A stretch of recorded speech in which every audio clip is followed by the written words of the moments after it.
This is video number 9 in the Future Managers Virtual Bootcamp. And I have to say, one of my favorite guests of all time, one of the best public servants in my short history in the state of Florida, only been 45 years, Kevin Guthrie is the Executive Director of the Florida Department of Emergency Management. And today we're going to talk about the role that city managers, county administrators play, that cities and counties play in emergency management. Kevin, thanks again for doing this. I really appreciate this. Absolutely, Steve. Glad to be here. Give our audience just a short bio of your background, because I think you were born into this business. Yeah, so, true fact, my genealogy goes back in public safety or law enforcement related issues, all the way back to my 17th great grandfather, who was Sir James Guthrie, that actually was the Chief Justice for King James in Scotland. So it's in my DNA, if you will. Clearly it's in your DNA. But since I've been in this, I've been doing this now 35 years. Went to the Jacksonville Sheriff's Office, became a police officer, worked through and up to the Emergency Preparedness Coordinator for the Jacksonville Sheriff's Office. Went on to a small county in Flagler County. We were not fiscally constrained, but still a small by population county. Worked there for about 2.5 years as a public safety emergency management director for the county. Then went on to Pasco County, by definition, a large county at about 750,000 people there. Became the assistant county administrator for Pasco County, and I serviced the emergency management, our vertical, the fire department, 911, and misdemeanor probation. In 2018, Governor Rick Scott asked me to come up for the last 3 months of his administration and fill in as the chief of staff temporarily until a new administration was elected. And then Governor Ron DeSantis asked me to stay on as the deputy director. So I moved from chief of staff to deputy director.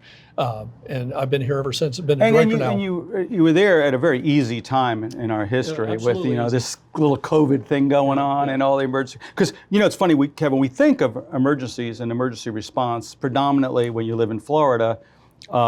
It's about hurricanes, and now hurricanes, tornadoes, hurricanes, flooding. So our audience are those who are interested in expanding their knowledge and understanding a local government, perhaps moving into the role of city manager, deputy city manager, deputy county administrator.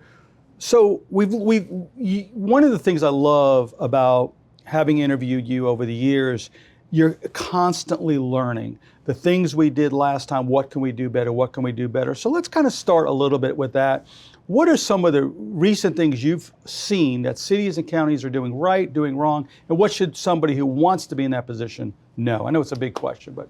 Yeah, so with my 35 years of public safety experience, I could go back to October 22nd, 1990, or I can just go to the last disaster we just had, and there's going to be some commonalities amongst city, county administrators, even elected officials. The lack of knowledge and understanding of the greater disaster response, recovery, mitigation, and preparedness system. It is not a disaster preparedness and response system. There's 2 other things that you've got to be able to do, and that's recover and mitigate. I once said, wait. Recover is after, mitigate is way before. Yeah, well, in the cycle, it could be after the recovery, or because you're going to get money. So mitigating makes things don't get worse. Right. Okay. You're going to mitigate after, you're going to get actually mitigation funding. So that's going to come after the disaster. But in the cycle, to your point, Steve, it's to help prepare us for the next one. So that mitigation rolls into preparedness. You get this new capability, you get this new capacity, you get this new resiliency. How does that now change your preparedness model to prepare for then to respond to the next one, to recover from the next one, to get more money, to cycle that all over again? So what we find amongst cities and counties is city county managers know or trust maybe their emergency manager, their police chief, their fire chief, to be prepared to go and handle the things that are going to happen. And then they know and trust them to go and respond. But then all of a sudden, all of this money gets dumped onto that local city or county, and they say, emergency manager, you have no background to be able to handle all of this money. I'm going to take all of that money and I'm going to put it over in finance and budget. And now you bring into the role new players that have no idea of all of the requirements that are needed underneath the Federal Emergency Management Agency or the State of Florida Division of Emergency Management to actually get that money back. There's a host of rules. The Public Assistance Policy Procedure Guide that just went through like its 5th iteration. Say that slowly. Yeah, the Public Assistance Policy and Procedure Guide, also referred to in short as the Papa G. That particular document is our Bible. It's hundreds of pages long. As a city county manager, you're going to be expected to know that.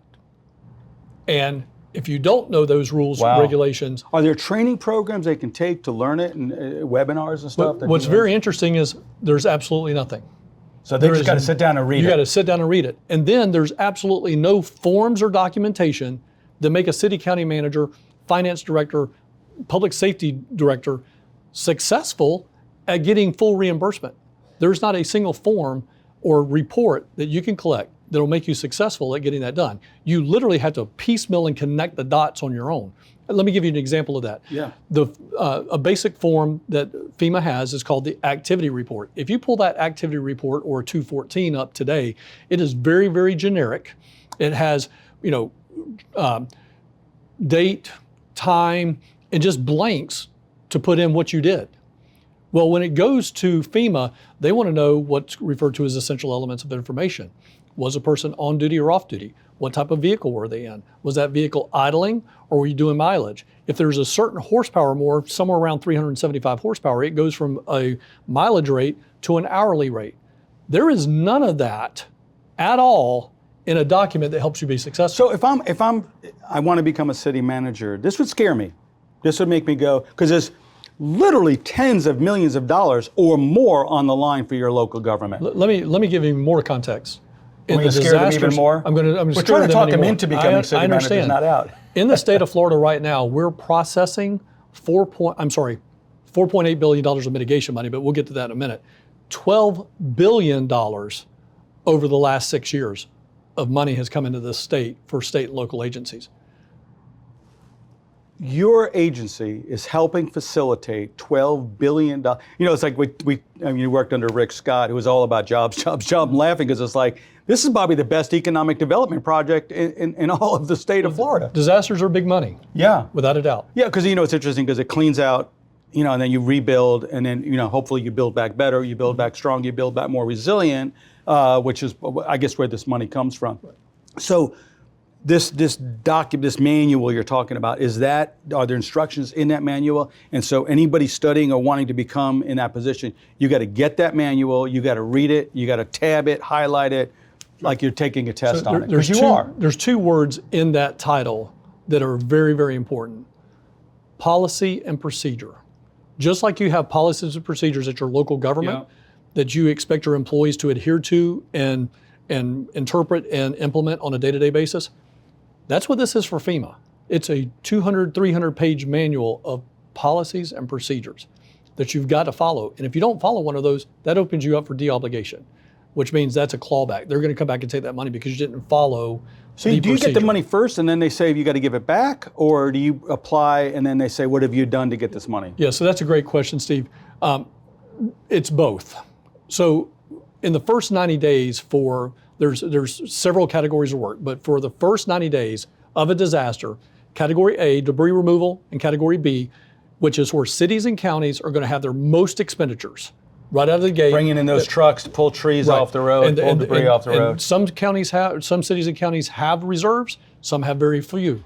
But what FEMA allows you to do is write what we call an expedited project worksheet. So you can estimate you're going to have 100,000 cubic yards, $10 a cubic yard. I think that comes out to $10 million. You can write an expedited project worksheet based off those estimates for $10 million, and FEMA will give you half of that. The state of Florida will give you that half of that money right up front. We usually get that process. Which one, state of Florida or both, half and half? No. So the money comes in from the federal government to the state. We are the recipient, and then we administer that grant fund. They give us half of that project worksheet from the federal government. You ask for $10 million, you're going to get $5 million. We pass through all of that immediately. You just boop, here's your money. We just say, here's cash flow, start doing great things. That's where a lot of our clawbacks happen. And I'll just kind of hard stop there. But that's a way to get that. We get those funds in hours or days. The fastest one that's ever been obligated so far was for Hurricane Helene, and we got that money in 4 hours.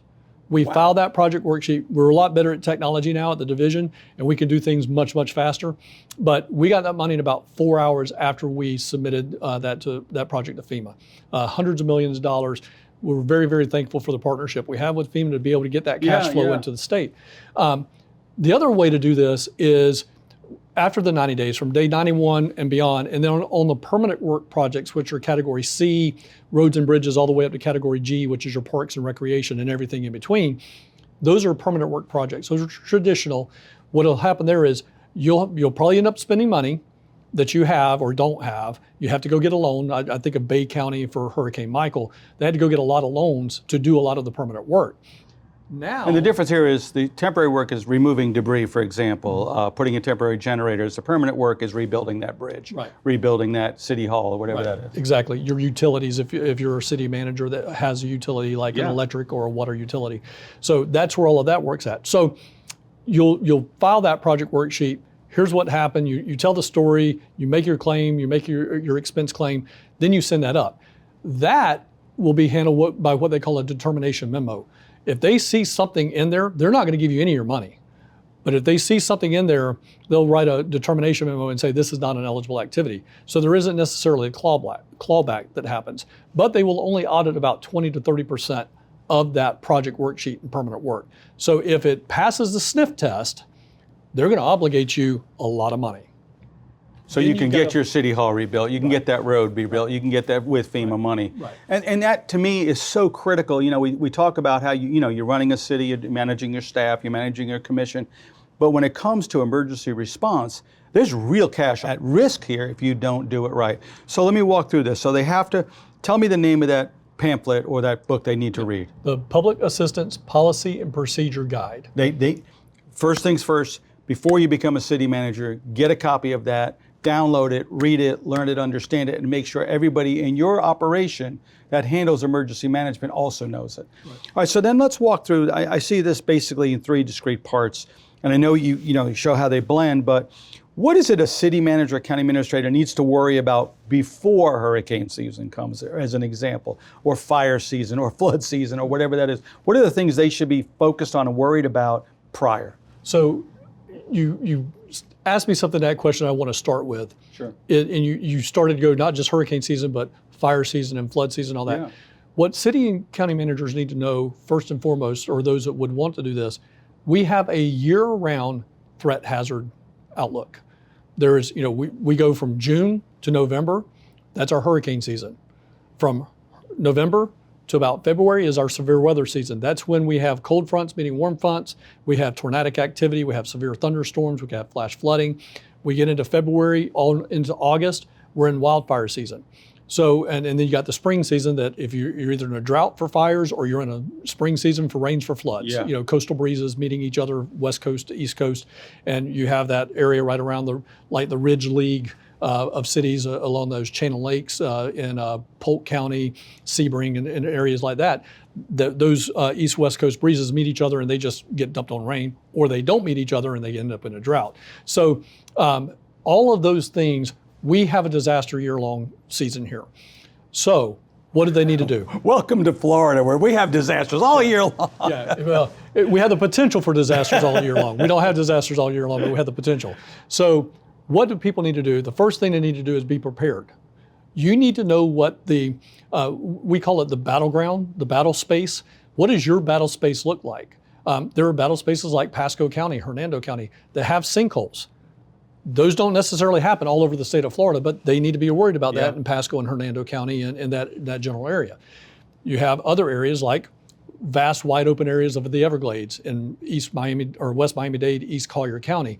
That threatscape looks completely different. If a wildfire breaks out there, there's nobody around. They're probably going to let that burn itself out, right? And go truly in just to a home protection. But you've got to be prepared, and that's where I want to start, Stephen. You got to be prepared for what your threatscape is. So, what is it for you? Is it an urban wildlife or urban wildland interface for fires? Is it a coastal county in the state of Florida where you're going to be vulnerable to storm surge? Do you have a place like a Duval County or a St. Johns County lake, and I can move all the way down the St. Johns River, where you not only are a coastal county, but you have this massive body of water that could end up causing easily flooding and all kind of severe problems. rain events, right? And for example, a lot of people don't know this, when we have floods down in DeLand, Seminole County, Volusia County, which are the headwaters for the St. Johns, that river takes 45 days to respond. So a disaster that may happen in Duval County as a result of 30 inches of rain in Volusia County, Seminole County, may not show up for a month. In Duval County. I never thought about that. So again, reminds me of Katrina. It's like the storm's gone, everybody was cool. Right. That storm moved up the Mississippi River, and then just about a week later sent all this water down. You're saying the St. Johns River system takes a month? A month and a half. Wow. Yep. Wow. So, and we're just talking about natural hazards. There are the man-made hazards that you've got to be concerned about. If you're going to be a city manager in Kissimmee, Orange County, you're going to be one in Miami-Dade, maybe Miami Gardens, where Hard Rock Stadium's at.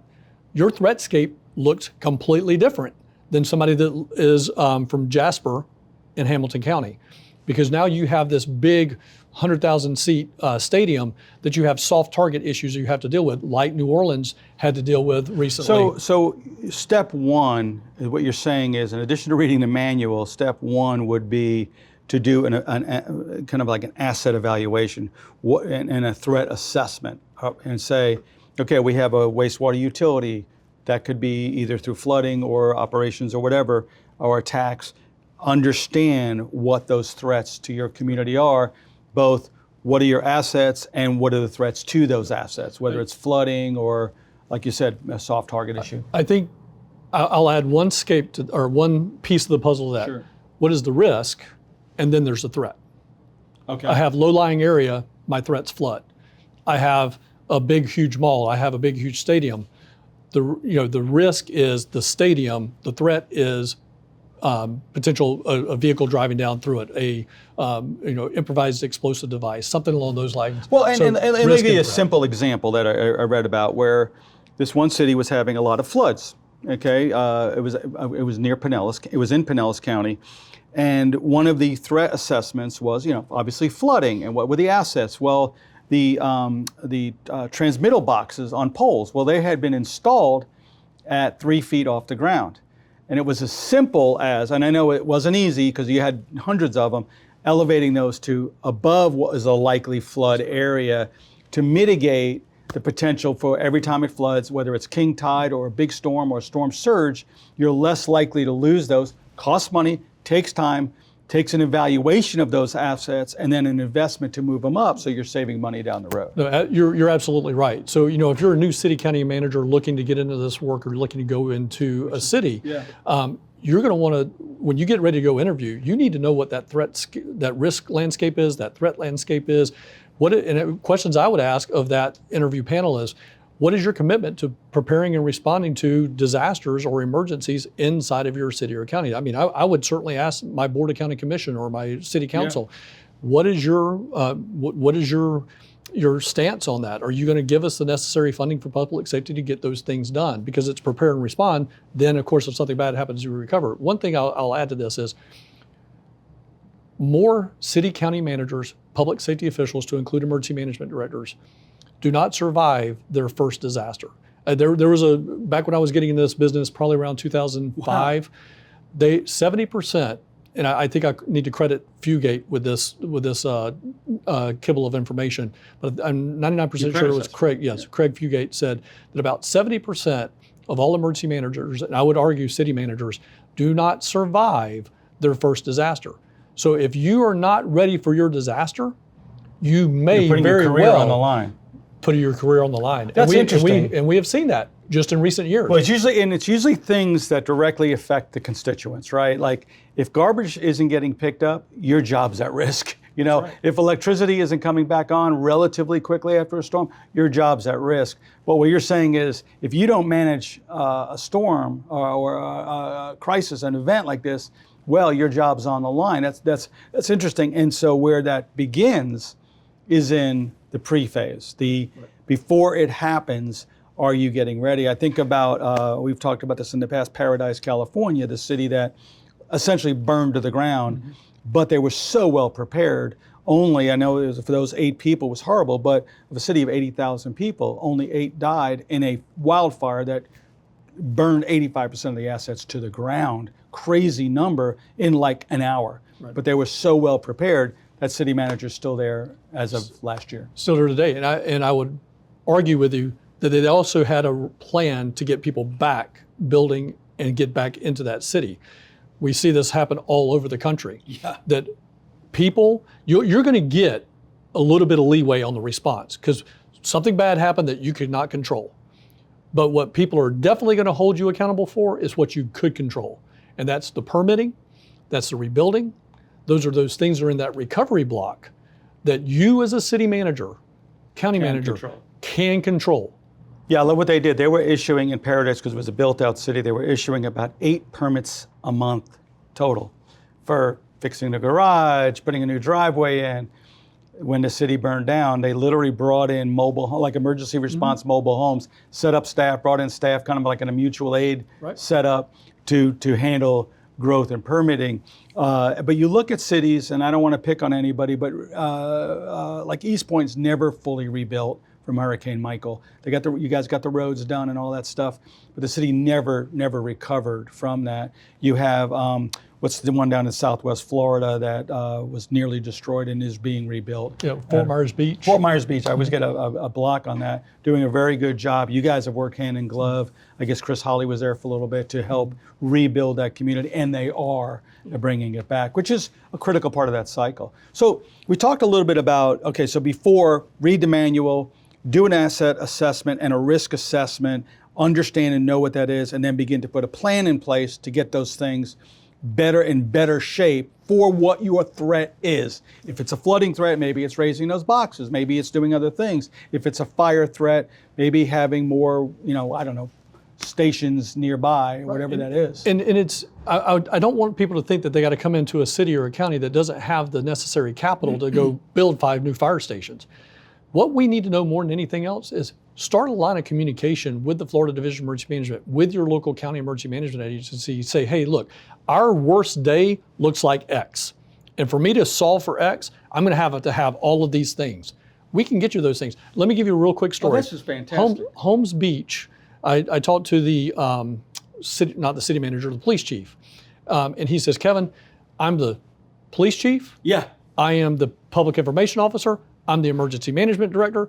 I start the oversight of code enforcement for building issues inside of my city. He doesn't need to be all those things when Hurricane Helene and Milton hit. He just needs to be the police chief, because I can send the state of Florida through our mutual aid programs that you've already briefly hit on. I can send him a public information officer, take that off his plate. I can actually send him an emergency management director, take that off his plate. I can send him somebody to help out with codes and ordinances. It's perfect, Kevin, because you touched upon one of the big issues. We have 411 municipalities in the state of Florida. The average size is 7,500 people-ish. And so most cities don't have an EOC like the one we're in right now. We are actually recording this at the state of Florida's Emergency Operations Center, which is kind of cool. Most cities don't have that capacity. And you're right, the fire chief also serves as chief bottle washer and everything else in emergency management, or the police chief or whatever, because some cities are so small they don't even have a fire department. They contract that out with the county. And so your point is the Florida Department of Emergency Management has assets you can bring in to help small cities get through these crises. That is our primary function. Really? My title... I thought it was funneling FEMA money to them. I guess that is a subset that I do. But when we have a disaster here at the State Emergency Operations Center, I get a couple of extra titles. Instead of executive director, I get this title called Governor's Authorized Representative. So I can act on behalf of the governor, sign paperwork on behalf of the governor for federal agencies and make decisions. In the org chart, I go from where I'm at to reporting directly to the governor. Another one that they give me is State Coordinating Officer. And that's very, very important, because I'm not the state commanding general. I'm not the state commanding officer. I'm the State Coordinating Officer. My role is to help cities and counties get the necessary resources they need to be successful, coordinate getting those resources there. And if I'm filling the coordination role, I pay for that. That goes on my project worksheet for FEMA. So you're a city manager. You your never job, get a receipt from us. You're an idiot if you're not calling FDAM when you have a crisis, because not only are you not spending your city's money as precious resources, especially if it's a city of 3,000 people, you don't have those kind of resources. So call and learn and lean on FDM to help get through those crises. And you'll pick up the tab. And every single year, our team that sits out on that floor, the response team, actually goes down to all 67 counties. And we encourage the 67 counties to bring their cities in because, of course, Florida's a home rule state. It's easier for us to have one meeting instead of 411 plus 67. We want them to come to that table and say, hey, look, my biggest problem is going to be front-end loaders. County, do you have front-end loaders? No, we don't. Okay, you're going to need the state to do that. For city of X and county of Y. So you're doing the same asset evaluation and risk evaluation at a meta level at this point. You're like, 100%. What is it you have to respond? Where can we fill in? And you've already done the asset evaluation, and you're one step above that. So don't tell the secret, Steve, but that's how we're so successful. This is just you doing and me. Nobody's going to hear this. Nobody's going to hear this. How do we put 53,000 electrical line workers on the road ready to go before a hurricane happens? Because we've done the asset evaluation, we know where our vulnerable points are at. We know where our cities and counties are going to need that. So we plus up and get them in there. We put on, whether it's 8 urban search and rescue teams or 16 urban search and rescue teams, we look at where the landfall is going to happen. We look at where the disaster is going to happen. And then we pivot and we start getting the assets and resources there because we've already had the conversations. We've done the preparedness, the threat evaluation, the risk assessment. We know what people are going to need in advance. So the faster we can get the number of resources to mission on site, the faster we can search, secure, and stabilize it from getting any worse. That's why we're so good at what we do, because we take the time to invest in that preparedness to respond, ultimately to recover and mitigate that life cycle of a disaster. So what I think what I'm hearing you say too is, as a city manager, if I'm a big city, I've got professionals, and if I've done my job, everybody has evaluated it, they understand the rule book, they understand the risk and where it is. We're now transitioning to during the crisis.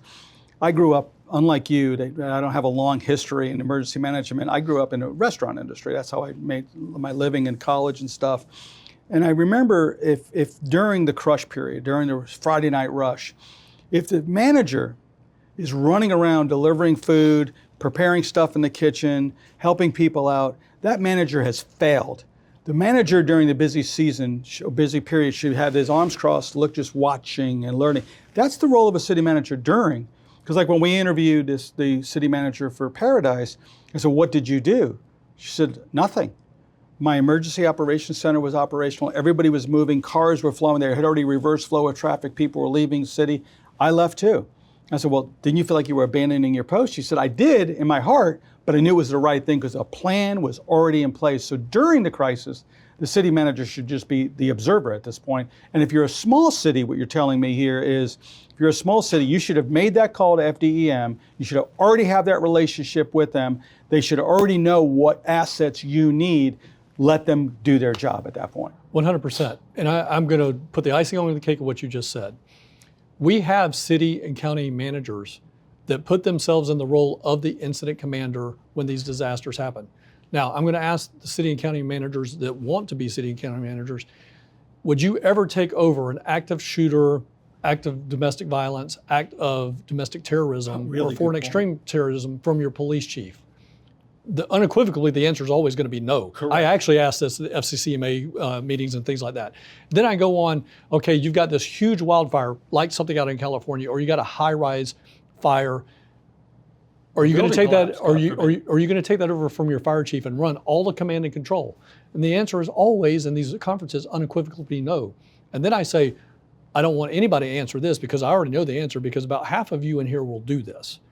Why is it then, when you have the disaster, you have the flood, you have the hurricane, you have the tornado, you have whatever that peril is going to be, you go in and take command and control away from your emergency manager? And if the answer is, Steve, in your mind, well, I don't have the same faith and trust in my emergency manager as I do my police chief and fire chief, then fire your emergency manager and go find somebody you have faith and trust in. Because to your point, Steve, the city manager should be living in this box above the organization chart. that is there to support that Yeah, the role of person. city manager should be, what do you need? What can I get for you? Who can I call? What can I take It care should of? not be in the weeds of the day-to-day. That city manager should be managing the elected officials.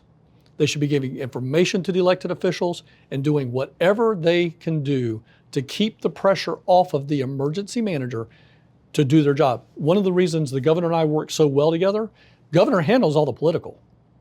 I handle all the operational. He says, Kevin, these are the things you cannot fail at: food, water, power, fuel. Got it, chief, not a problem. We don't fail at food, we don't fail at water, we don't fail at power, we don't fail at fuel. We have those things in the state. In the last 6-7 years, we've never had a problem with those things. No, you guys move in with such rapidity and such professionalism. It's always impressive. So what we're looking at, if you're looking at the before, during, and the after, the role of a city manager is minimal during, critical pre, and way pre. Like the first thing you should be doing is reading those manuals. I also want to talk about, you guys have put a program into place. Is it FROC? Did I get that right? Yeah, we call it FROC. We don't call it FROC because, we don't want people getting frocked out there, but we call it FROC. We have the frog in the flock. Yep, exactly. We're going to flog you guys if you don't do it right. That's right. So talk about what that program is. You invented this program, am I right? It is the first of its kind in the country. We started it right here in the state of Florida. It comes from a phrase that the federal government likes to use. They like to say that disasters are federally supported, in other words, give us money, state managed. We need to make sure that we get the money to the right people, account for it, have good stewardship, so on and so forth, and then locally executed. And that's very, very important for this video. The understanding is, even if you need all of these resources, I'm not going to come in and manage them. Notice I did in the earlier segment. Right. I didn't say I was a command and control. I was a coordinator. You're like a meta city manager at this point. I'm going to give you the resources. Those resources go to your command and control. You direct them. You own them. So I need you to locally execute. But by the way, I have to stop for a second. What's really critical and interesting to understand about this is when you read the news, you see the news, everybody seems to be fighting each other. But this feels to me, Kevin, like an absolute beautiful way our governments work together. I mean, like you said, the federal government knows its role, which is to support and to provide training and support and all that stuff. Your guys is to coordinate and also support and then fill in where you can. And then the local government does the execution. So you're a little bit out of their way, letting them do their job. I just love that multi-agency, multi-strata coordination. It's kind of a cool thing. Right, but where we have failures, and which is the point of this whole video series, is how can city and county managers be more successful and know their role? Again, at the heart of what we just said, it's locally executed. Problem is, when you have, at least my observations, when you have that 3,500, 7,000 population city that now has the same amount of resources as their big city, 200, 250,000 next door to them, they don't necessarily know how to manage all of those resources. And they're doing it in a finite set of time, probably 7 days, 14 days, 30 days until they get it stabilized, and that starts to collapse back down. If you need help, I know FCCMA, the Florida Association of Counties, Florida League of Cities, has people. You mentioned Chris Hawley before. Yeah. Chris Hawley went down and helped city manager. He helped a Board of County Commission, or I'm sorry, his business card says Master of Disaster, by the way. I don't know. I do not.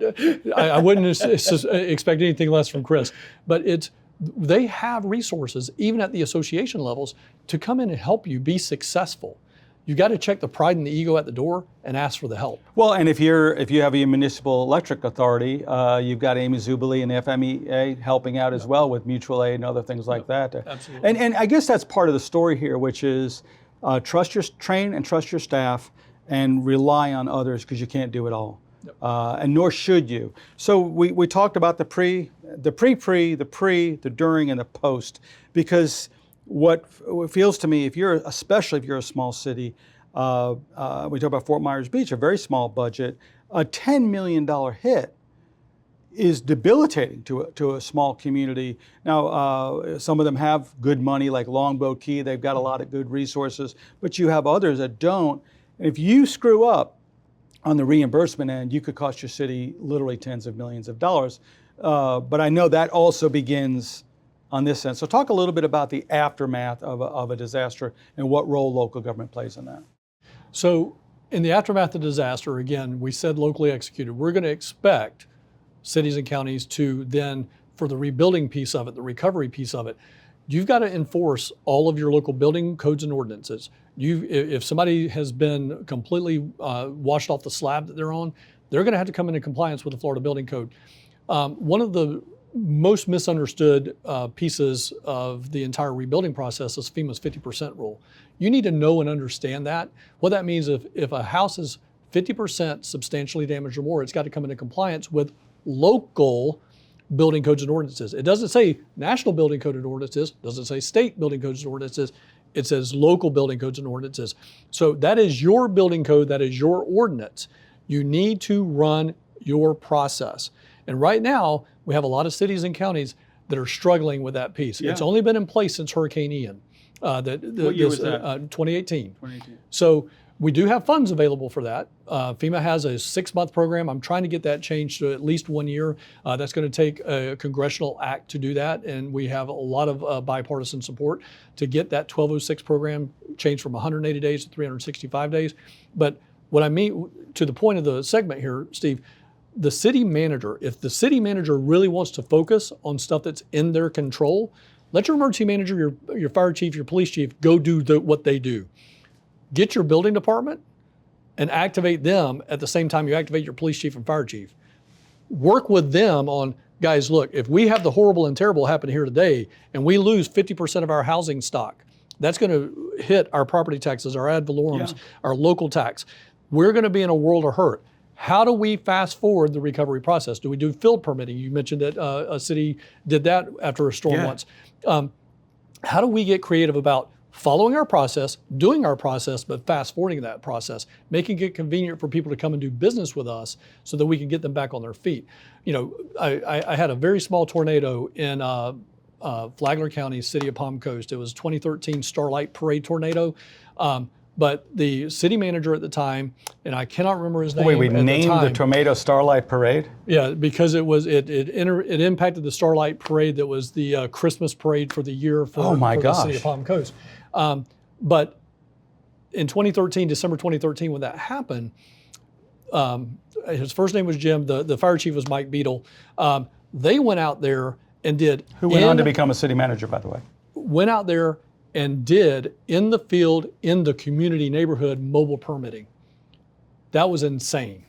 I think it might have been one of the first times it's ever been done in Florida, but they said, no, we're going to take City Hall. We're going to take permitting. Bring it to the people. So they don't have to come out here. They need us to be responsive. And that, I mean, I was happy to be a part of that program. I was a county emergency manager at the time. And this was a highly competent, highly effective city that was taking the bull by the horns at the local level, home rule, and getting in front of it.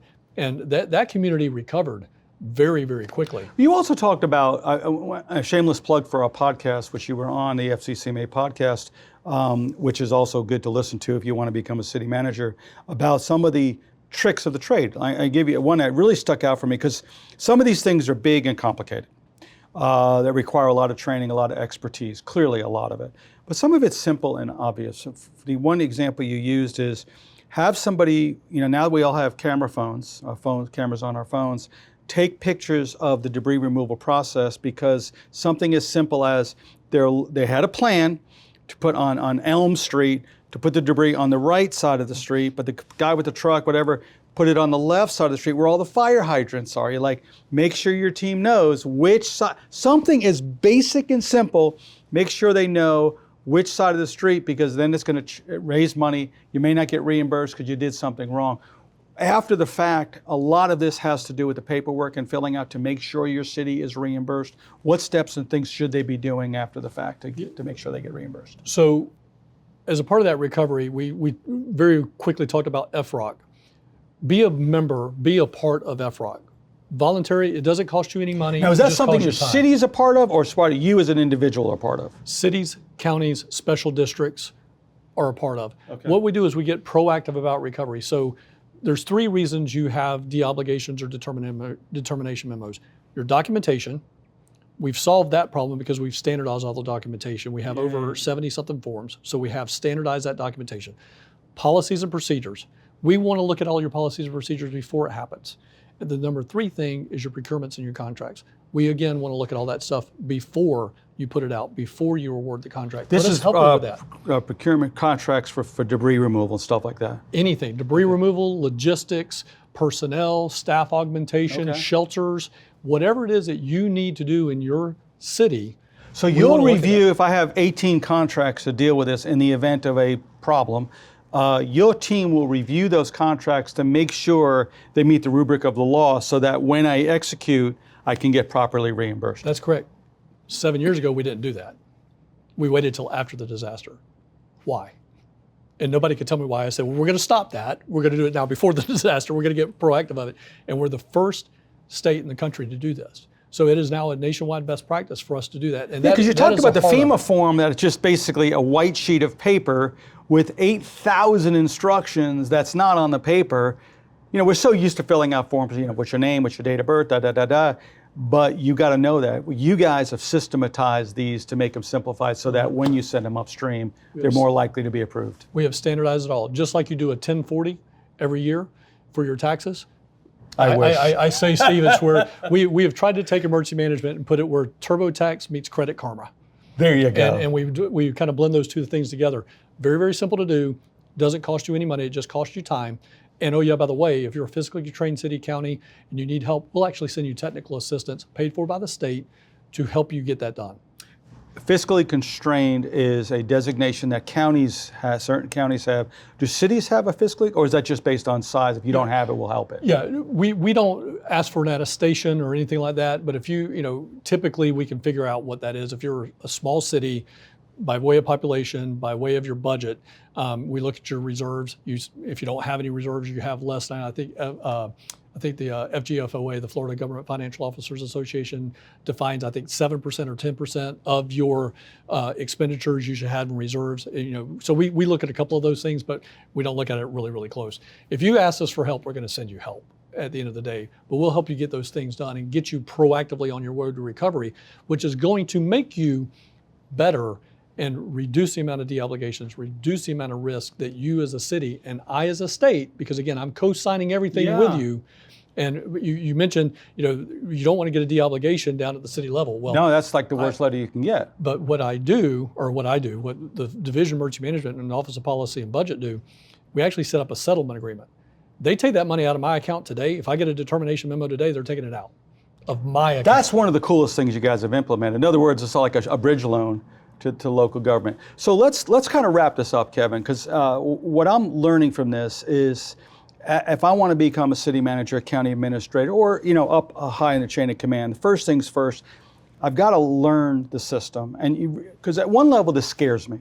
It would almost scare me out of it. But what you're giving me comfort is there are not just learn that, understand it, train your staff, do your full evaluation, and then ultimately know that there are people who are able, technical experts in your shop that are able and willing to come in and help from everything from paperwork to supervisory roles to actually coming in and doing things. Did I capture that? That's 100% right. They don't have to do it all on their own. They just need to know where their pinch points are at. Let us know what those are and let us come in and help you. We want to help you be successful. Now, do you send in people? So I'm City X and I've got a population of 3,000 people. Will you send in somebody to help me do that evaluation as well? Because I may not know what all the potential threats are. I may not think of fires. Right. No, we have 10 personnel that live in communities across the state of Florida that are assigned to regions. We will actually have that person come to you and actually walk through and do the threat hazard identification risk assessment. It's called THIRA. We'll have them do it with you, alongside you. Somebody that knows how to actually do it. We have to do it for every county every year, but if we need to do it at a city level, if you want to have that happen, all you got to do is reach out to us. Our response bureau will get somebody down there. If you want to focus on the recovery and mitigation landscape, we've got 10 of those people that live in the field. They live in your communities. We'll send them from their house to your city hall, sit down with you, take all the time in the world to get those things done. Kevin, what scares me about you is someday and I don't know when that day is, you're not going to be in this job anymore. And Florida is so lucky to have you. You give so much of yourself to this organization, to helping them be successful. Genuinely and sincerely, thank you. Thank you for your service, and I hope you never leave, at least not during my natural lifetime. Thank you for that, Steve. I will tell you, it's in my DNA, as I started out with. It's a pleasure to serve the 23 million Floridians every single day. I once heard the adage that if you love what you do, you'll never go to work any day of your life. And that's where I'm at. I literally wake up in the morning at 5 a.m. I'm usually here at the office between 6:15 and 6:30. I stay here to 6:30 at night. I love what I do. And it's just my day flies by because I'm getting to handle all kinds of problem sets. Before I came in here, I was trying to figure out a budget issue so that we can continue to provide a high level of service for Floridians. Yesterday we were dealing with a minor little incident in a city. Every day is full of stuff that you get to help people with in a very, very tangible way. Well, and your passion shows. I mean, not many people survive transition of governors, and they know quality when they see it. Thanks, buddy. I really appreciate it. Thank you so much. I hope you enjoyed this. I hope you enjoyed it as much as I did and learned as much as I did as well. We'll see you in the next episode.